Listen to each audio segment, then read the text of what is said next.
Let's get dangerous. Scooby-Dooby-Doo! Thunder! Thunder! Thunder!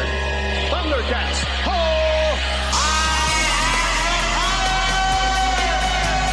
It's a Gundam! And knowing is half the battle. G.I.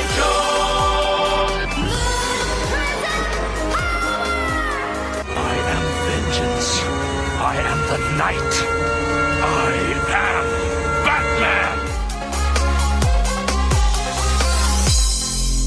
Welcome to Toon Travel. Season's greetings, Toonsters, and you're listening to Toon Travel. I'm Paul Siebert. And I'm Faith Casto. And we have a special guest aboard the TOOM, that's Temporal Observation, an orbital navigation machine. This is the biggest crossover since Godzilla X Con or the last Super Robot Wars game. From Video Game History 101, please welcome Morgan.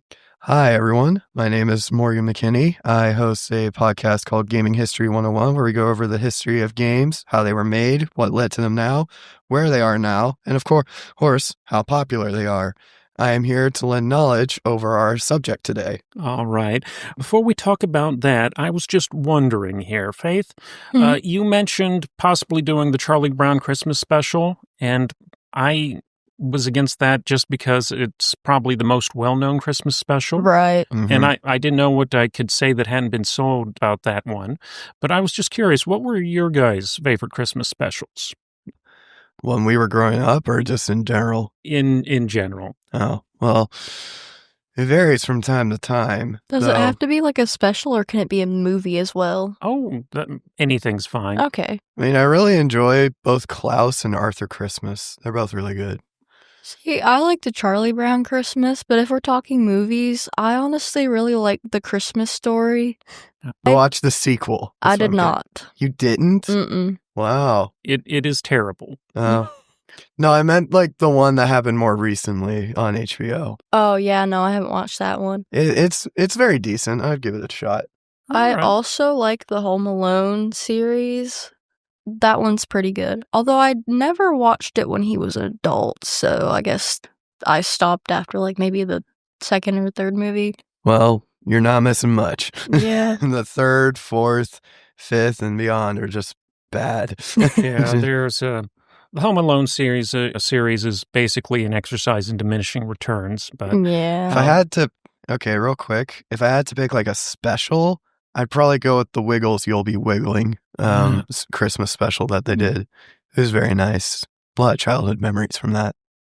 my favorite Christmas special is one that Jim Henson did called Emmett Otter's Jug Band Christmas. Oh, I love that one. I feel like I've heard it, but I don't know if I've watched it personally. It's such a wholesome little story of an otter and his jug band trying to win money. Oh, that's cute. Oh, yes. Oh, that just reminded me. Did you guys ever watch the Mickey's like Twice Upon a Christmas, Once Upon a Christmas? I watch both. I prefer Once Upon a Christmas. I Mhm. don't like Twice Upon a Christmas. There's too much going on, Fair and enough. I hate the 3D animation. Yeah, I honestly really love like the classic Christmas cartoons like that. Yeah.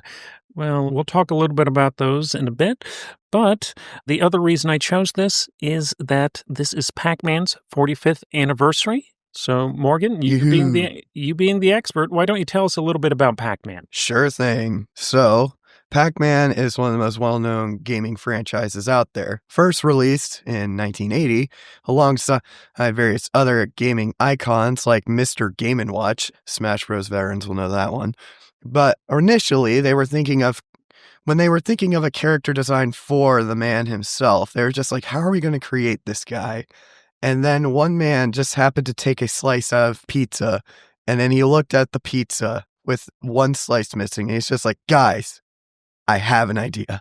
And thus, Pac-Man looked like a circle, but with a triangular mouth. And most notably, I will say, it has had quite the ride. Initially, Pac-Man was very centered towards male gamers, like boys and all that. Right. But then when the sequel came out, they released Ms. Pac-Man, stating that even the girls can enjoy this. And ever since then, it's been having quite the ride. There have been quite a few Pac-Man games. There have been quite a few Pac-Man cartoons. And, of course, Pac-Man products. Mm-hmm. does that mean I remember the name of every single ghost? Definitely not. I know there's Pinky Yeah, Pinky is the only one I remember. and Blinky, right? Something like it's that. Inky, Blinky, Pinky, and Clyde. Yes. And Ms. Pac-Man introduced a character named Sue who replaced Clyde. Yeah, And- Oh, I don't know. I thought one of them was named Bluey for a little bit, but then I remembered, no, that's just the name of an Australian dog. I love Bluey. But All right. topic for another time. So Faith, have you played Pac-Man? Are you familiar with the game? Yes, I am. I actually had the high score on the Pac-Man game at the arcade down in Pullman for a while there. Oh, really? Yep. Wow. Very impressive. I love Pac-Man. Yeah, It's brief. I was, of course, a big fan of Pac-Man. My parents got an Atari 5200 just to play Pac-Man on those awful, weird calculator controls. And we, if you grew up in the 80s, you were saturated with Pac-Man related content, not just this cartoon, but there was also a song called Pac-Man Fever. That was a hit. I believe the group that did the theme to the movie Wreck-It Ralph. I think that's right. I think that's true. And there was also our defunct sponsor of the day, which, just a reminder for those of you listening to us on WMUL 3 months later, we are not getting money for this because the product no longer exists. It is Pac-Man cereal. Morning, kids. It's a Pac-Man day with my crispy corn cereal coming your way. With marshmallows. Delicious. I'm Pinky. I'm Blinky. I'm Pinky. I'm Clyde. We are the marshmallows. You'll find inside. There goes a Pac Pup. Oh. And Pinky, too. Oh, he's marshmallow. You can chomp him too. It's Pac-Man. Part of this nutritious breakfast. It's Pac-Man. With marshmallows. Delicious. Oh my gosh. Yes. The cereal consisted of crunchy corn oat puffs, which were the dots, and marshmallow ghosts. The power Oh, pellets. okay. Yeah. And they had, of course, Pac-Man marshmallows as well. And over the course of the years this cereal was available, this was available from 1983 until 1988. And they also had larger Super Pac-Man marshmallows and Ms. Pac-Man marshmallows. That's kind of like the Count Dracula Cocoa Puffs or whatever it is. Like Count Chocula, Yeah, Count Blueberry, Chocula, yeah. Frankenberry. I feel like at some point they might have brought the Pac-Man cereal back. I don't know.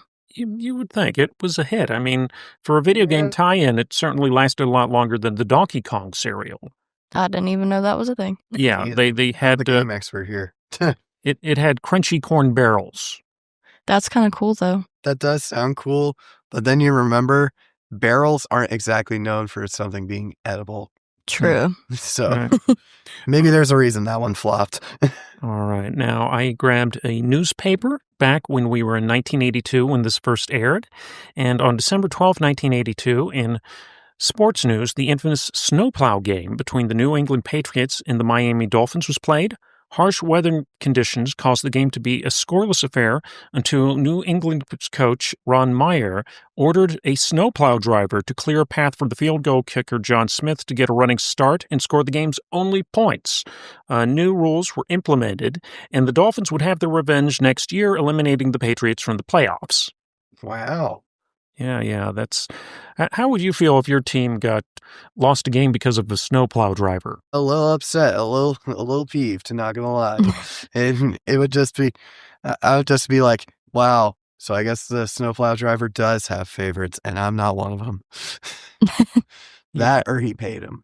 So Yeah, you never know. historically, Miami has had enough trouble playing in the snow without the snowplow driver conspiring against him. Yeah. All right. On December 12th, 1982, one of the largest demonstrations against nuclear weapons occurred when approximately 30,000 women formed a human chain around the 9-mile perimeter of Greenham Common U.S. Air Force Base in Berkshire, England, protesting the stationing of American cruise missiles. The event was known as Embrace the Base. Interesting. Haven't heard that before. And I haven't either. also on December 12th, the number one movie in America was The Toy, in which Jackie Gleason buys Richard Pryor to be a living plaything and essentially a slave to his young son.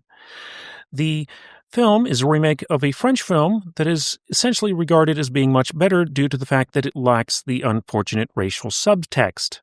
Film critic Gene Siskel said, Pryor seems to be in chains in this movie. The movie was directed by Richard Donner, better known for such hits as Superman, The Goonies, and Lethal Weapon, and probably should have known better. That's a really dark-sounding movie. That sounds exactly like the kind of movie you'd see in Mystery Science Theater 3000. Yeah. Yeah, it's supposed to be a wholesome family comedy, but it's dark. It sounds like it. Mm-hmm. All right, so let's talk a little bit about the Pac-Man cartoon.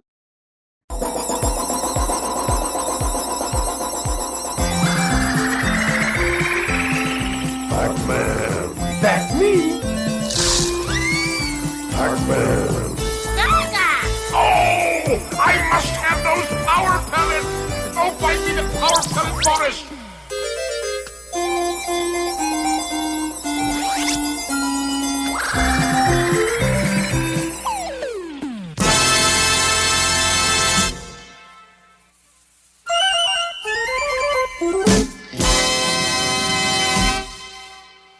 The series was produced by Hanna-Barbera, the studio most famous for the Flintstones, Yogi Bear, Scooby-Doo, and the Smurfs. I thought that seemed familiar. Yeah. I thought the animation seemed like Scooby-Doo. I think we've mentioned that studio in previous episodes, right? Yes. I think this might be our first proper Hanna-Barbera cartoon, though. The show ran on ABC for 2 seasons and a total of 21 half-hour episodes consisting of 2 segments. So there's a total of 42 Pac-Man cartoons, and there were also Christmas and Halloween specials. A new villain, a human wizard named Mesmeron, was created for the show. He does not appear in the Christmas special. Also in the series, Ms. Pac-Man is given a first name, Pepper.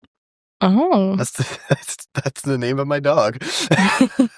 What a coincidence. Yeah, it's an interesting thing because the legal history is a little complicated, but Namco actually lost the rights to Ms. Pac-Man. Oh, no. Yeah, because it was actually created by an American studio.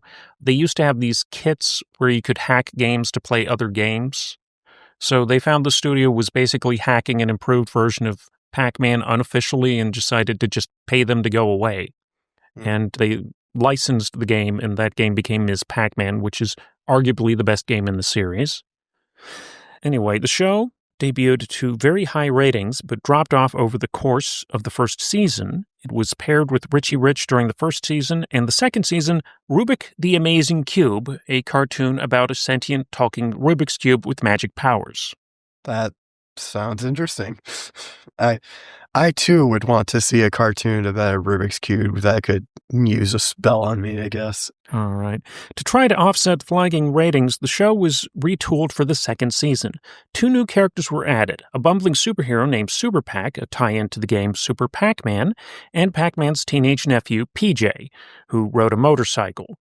The new characters did not draw in new ratings, and the show was canceled after only 8 episodes in the second season.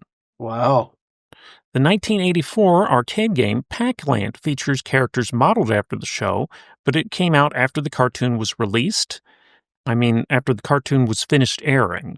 The game is one of the first side-scrollers and predates Super Mario Bros. Pac-Man would not get another cartoon until 2013's Pac-Man The Ghostly Adventures, which ran for 3 seasons and a total of 52 episodes. Now, the show has a pretty well-established cast of voiced actors, and this special featured Marty Ingalls as Pac-Man. Ingalls was a journeyman comedian who dabbled in voice acting. He worked on some of the lesser Hanna-Barbera shows. Barbara Minkus was Ms. Pac-Man, and this was her only voice acting role, which kind of surprises me because I thought she was fine. Russie Taylor was Pac-Baby. Taylor is most famous for being the voice of Minnie Mouse for many years. She was also the voice of Huey, Dewey, and Louie on the original DuckTales. Oh, wow. Oh, that's nice. Yeah. Peter Cullen was the voice of Santa Claus, and he was also the voice of Pac-Man's cat, Sourpuss. Cullen is most famous as being the original voice of Optimus Prime, but we talked about him in our last episode because he was the original voice of Monterey Jack in Chip 'n Dale Rescue Rangers. This is an 80s Hanna-Barbera cartoon, so you got to have Frank Welker doing cartoon animal voice. So he was Chomp Chomp, Pac-Man's dog. He did the voice of Santa's reindeer in the special, and he was also Morris, the pack person that just was sort of there. He is most famous for being the voice of Fred Jones in Scooby-Doo and is the current voice of Scooby. He's done countless animal sounds. Nice. You have Neil Ross as Clyde. Ross is the voice of Keith and Pidge in the original Voltron. He also supplied voices for G.I. Joe and Transformers. Barry Gordon was Inky. He was the original voice of Donatello in Teenage Mutant Ninja Turtles and is a former president of the Screen Actors Guild. Wow. And I believe he was doing both at the same time. That's what we call some rain. Impressive. And we also have Chuck McCain as Blinky and Pinky. McCain was Duckworth in the 1987 version of DuckTales. He was also Leatherneck on G.I. Joe. And finally, you have Susan Silo as Sue, the female ghost. She worked on such shows as Biker Mice from Mars, James Bond Jr., and Kid Video, all potential future episodes. And so we watched Christmas Comes to Pac-Land, first aired December 16th, 1982, written by Jeffrey Scott, who worked on many episodes of Muppet Babies, and directed by Ray Patterson, who directed several Christmas specials for Hanna-Barbera. We open up with Santa Claus flying in his sled. Santa Claus points out that his Christmas book list is now computerized. We cut to Pac-Man and Ms. Pac-Man. They have built snow ghost monsters for Pac-Baby to begin chopping on. Suddenly, a giant snow Pac-Man appears and chases them, and it turns out to be Pac-Baby in disguise. Also, Pac-Baby is old enough to ride a tricycle, but still needs a pacifier. That's an interesting detail. Yes. They decide to take Pac-Baby for a sled ride, and the ghost monsters show up singing Jingle Bells, only it's now about how much they want to chomp Pac-Man. They see the Pac family and a chase ensues. The sled goes flying off a ledge, and the Pac family crashes into some snow. The Pac family find an emergency box of pellets, but it's been raided by the ghosts. Pac-Man and company start pelting the ghosts with snowballs, which tricks Inky into throwing the power pellets back at the Pacs. They eat the power pellets, and the tables are turned. There's a joke about one of the ghosts having a warning label like a pack of cigarettes. I thought this might have been a timely thing because they might have just started doing cigarette warning labels. Turns out they'd been doing it for like 20 years before this special aired. Anyway, Pac-Man tricks two of the ghosts into getting eaten.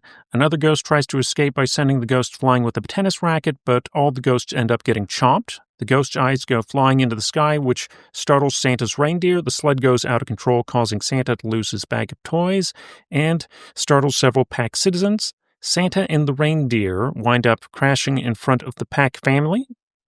Pac-Man thinks that Santa is an alien, the implication that he has never seen a human, to which point I ask, what about Mesmeron? There's another Pac person whose name we don't catch until the end of the episode, who thinks Santa is an invader from Mars, and a Pac police officer named Officer O'Pac. And understandably confused, Santa wakes up and Pac-Man explains that he's in Pac-Land. Santa has never heard of this place and is worried that he's behind on his deliveries. Santa laments that he's going to need a flying tow truck and sneezes, and Miss Pac-Man offers him a chance to warm up with some power pellet cocoa. We cut to Santa Claus in Pac-Man's house enjoying some cocoa. He's properly introduced to everyone, and Santa explains that he's late for his Christmas deliveries, but apparently the Pac people have no concept of Christmas. Pac-Man admits it sounds wonderful, though. Santa realizes he's lost his bag of toys, and Pac-Man volunteers to go looking for the toys while his friends agree to fix Santa's sleigh, and Ms. Pac-Man agrees to nurse the reindeer back to health. We cut back to ghosts who have gone home, and basically, I guess in the show, whenever they chomp, they just go home and put on their sheets. We have a gag where Inky has accidentally put on a pair of long underwear, and while vowing revenge, they accidentally chomp on Clyde, so he goes back to being a pair of eyeballs for a little bit. Meanwhile, Pac-Man and his dog Chomp Chomp are looking for the bag of toys. The ghost monsters find Santa's bag first, and they start playing with them. Pac-Man and Chomp Chomp spy on them and decide to get the bag of toys back. Chomp Chomp comes up with a plan to burrow in the snow and snag the bag of toys. Pac-Man accidentally digs up his way right in the middle of the ghost and is about to get chomped as we cut to a commercial break. Pac-Man tries to explain that he needs the toys, but the ghosts don't believe him.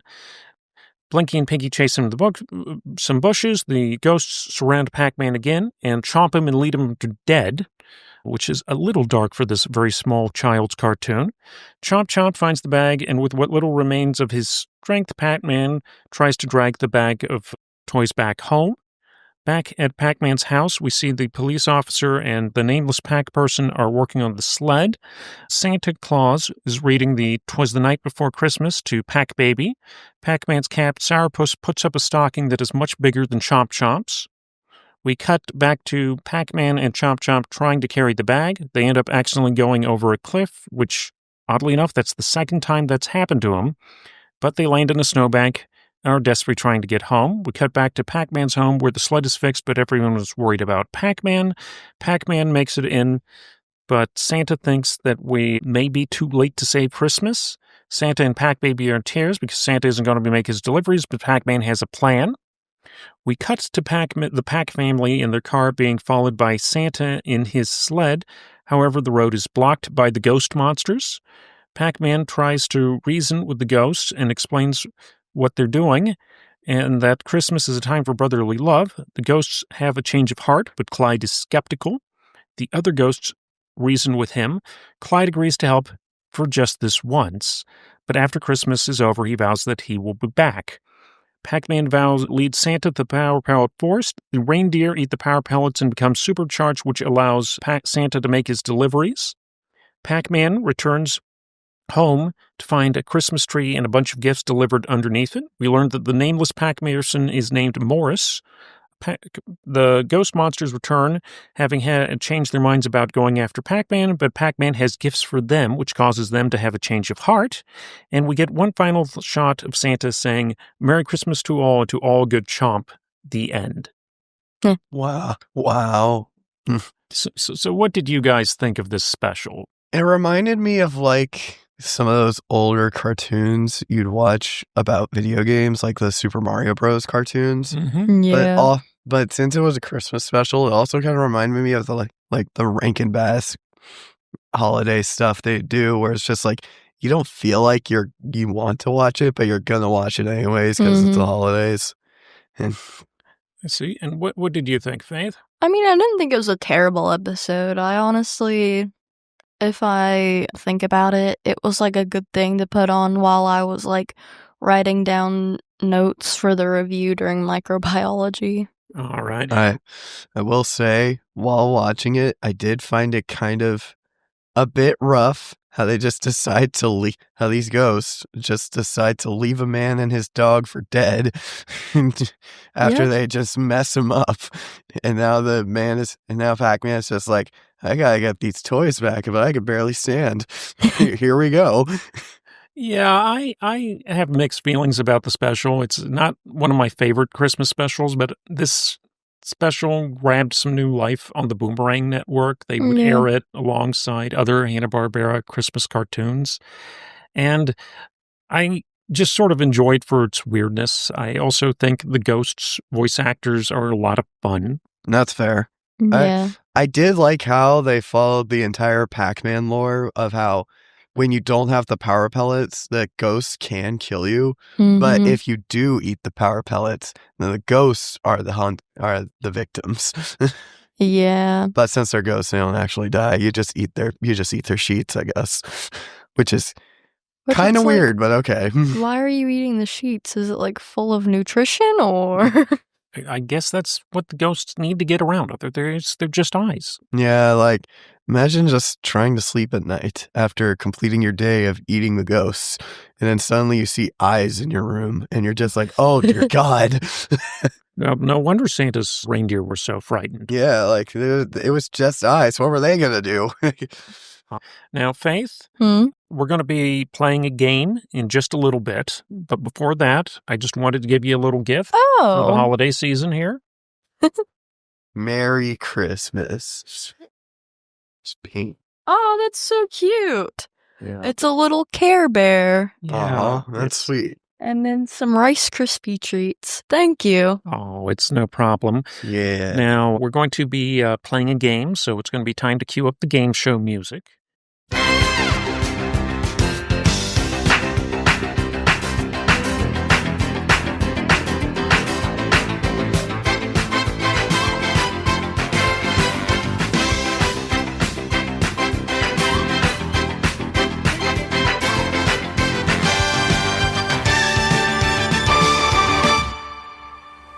we have a prize. The game will be called Punky Brewster Will Not Be Seen Tonight, so we can bring you a special presentation.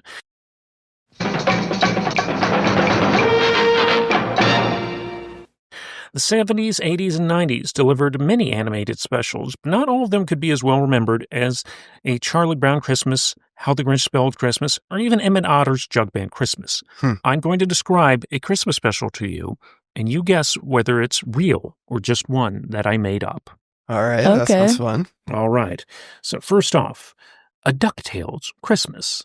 This 1989 Christmas special is loosely based on Carl Barks' comic Christmas on Bear Mountain, which has Scrooge McDuck donning a bear suit to test Launchpad McQuack's courage, only for things to be complicated when a real bear arrives and Launchpad engages in some bungling. Real or fake? I'm going to say fake because, that doesn't really sound very Christmassy. It just sounds very cartoonish. I mean, yeah. I feel like it might be real, though. Okay, so you're going real, you're going fake? Yeah. All right.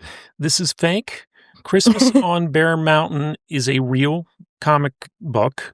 It is the first appearance of Scrooge McDuck, and it is a Christmas story. That's why the character is named Scrooge, because he was the antagonist of A Christmas Story. That makes sense. And there were 2 Christmas episodes of the 2017 DuckTales series. All right. Our next Christmas special is The Nanny. Oi to the World.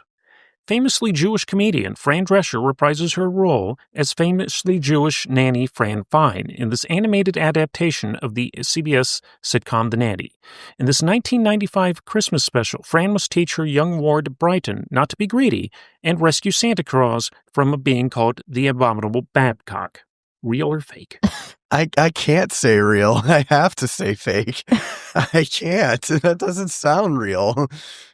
As weird as it sounds, I feel like it is real. All right, Faith, you are correct. What? That's a real thing? This special debuted on December 18th, 1995, so you guys are tied.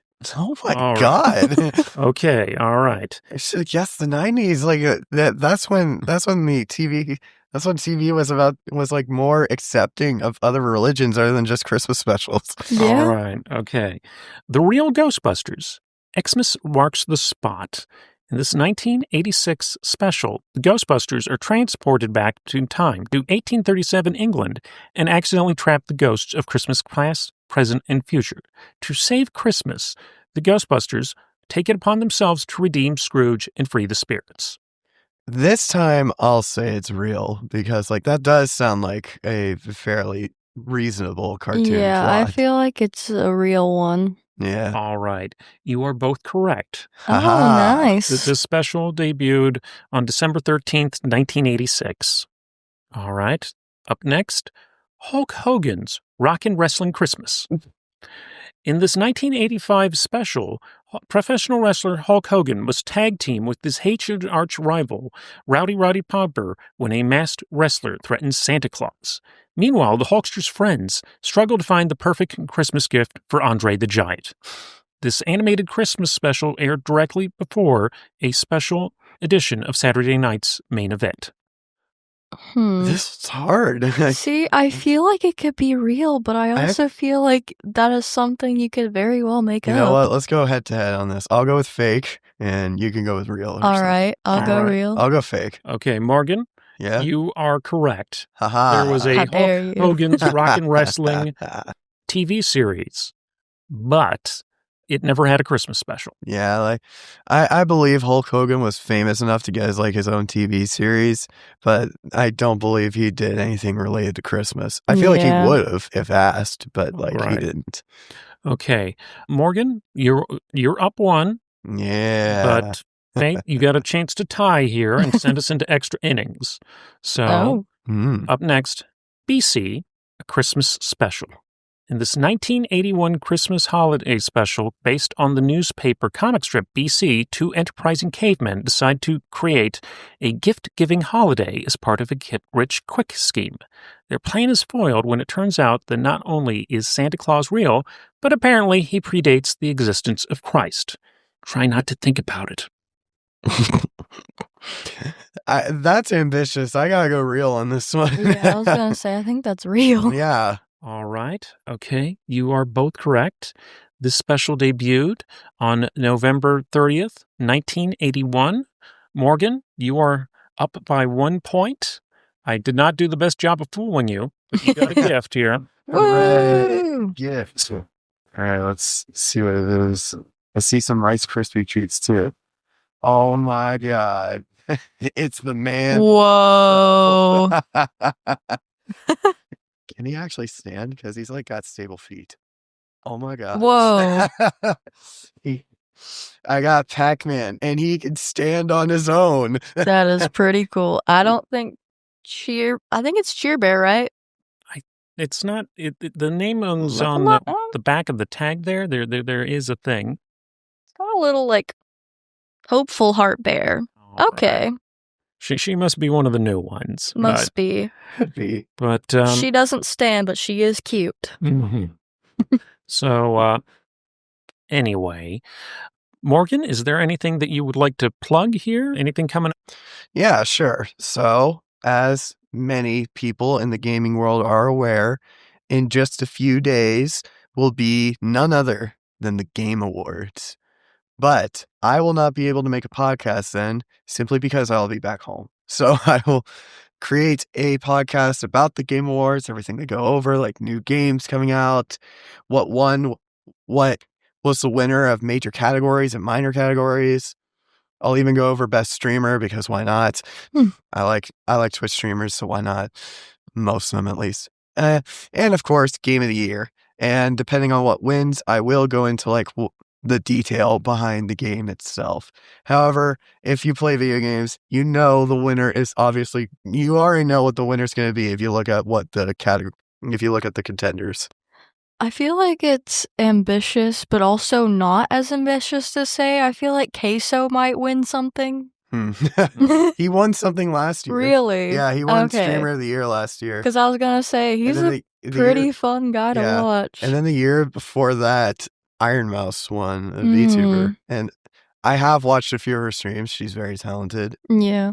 I've watched a bit of Queso, but I've never like watched a full stream. I just know he's a pretty wacky guy. He's so goofy. But yeah, I do hope if you are correct, then you will know E33 is likely going to win. But if you have hopes, if you are like my brother and have hopes, then you will think that Silk Song is going to win. What is E33? Expedition 33. Okay. As of right now, the contenders are Claire Obscure Expedition 33, Silk Song, Hades 2, Donkey Kong Bonanza, Death Stranding 2, and then Kingdom Deliverance 2. Really? The last one I have never heard of before they were announced. Yeah, I didn't think they were still making Donkey Kong games. It was like one of the star contenders for the Switch 2. Huh. Yeah, I'm old. I've heard about of half of those. It's all right. But no. Basically, what you need to know is that E33 is a big game. A lot of people like it. And it's not even a AAA game. AAA games are normally games that you just look at and they're just like, they're massively developed and then they end up being underwhelming. It's actually an indie game. Funny. Oh, wow. Anywho.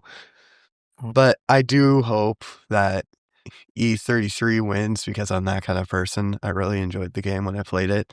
Obviously, like I said, I'll be talking about it more in my podcast when we return for winter semester. All right. Speaking of podcasts, Faith, do you have any updates on Diary of a College Student?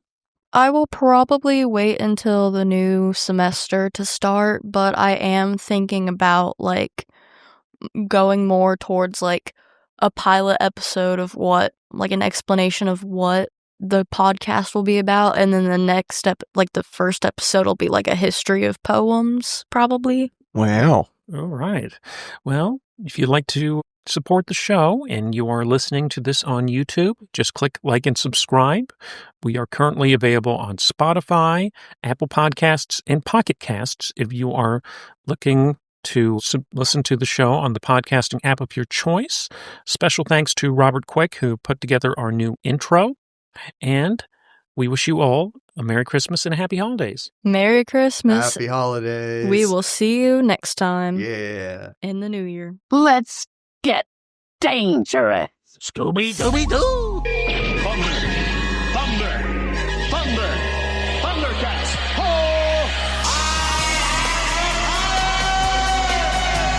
It's my Gundam! And knowing is half the battle.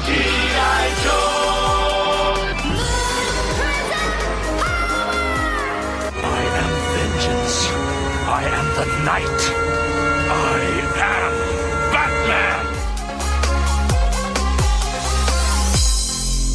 Welcome to Toon Travel.